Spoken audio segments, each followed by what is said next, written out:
গাজীপুরের চন্দ্রা পর্যন্ত প্রায় 12 কিলোমিটার যানজটের তৈরি হয়েছে। এ নিয়ে আরও বিস্তারিত জানাতে নবীনগর থেকে যুক্ত আছেন হুমায়ুন কবির।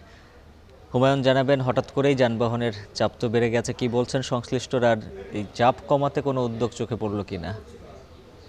আজকে দুপুর পর্যন্ত ছিল, সেটি আসলে স্বস্তির ঈদ যাত্রায় কিন্তু এখন নেই। দুপুর দুটোর পর থেকে কিন্তু আমরা দেখেছি উত্তরের জনপদের যে প্রায় 25টি জেলার মানুষ যাতায়াত করে ঢাকা রিচা মহাসড়ক এবং নবীনগর চন্দ্রা মহাসড়ক ধরে, সে মহাসড়কে কিন্তু প্রায় 15 থেকে 20 কিলোমিটার ধরে কিন্তু থেমে থেমে যানজট এবং স্বল্প গতি, যেটা ধীর গতি, সেটি কিন্তু পরিলক্ষিত হয়েছে। আমরা এই মুহূর্তে দেখতে পাচ্ছি প্রচুর পরিমাণে যাত্রী কিন্তু রয়েছে, কিন্তু সে অনুপাতে গাড়ির সংখ্যা কম।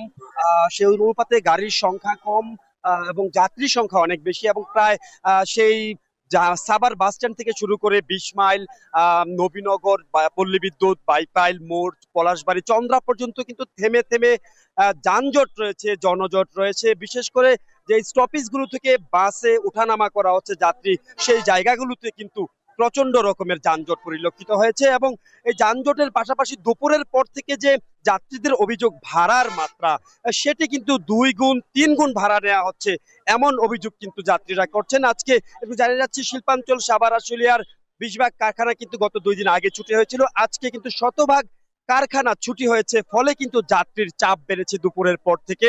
স্বল্প আয়ের এসব মানুষরা বলছেন যে টিকিটের মূল্য 650 টাকা, সেটি 1250 থেকে 1400 টাকা দিয়েও তারা কিনতে হচ্ছে।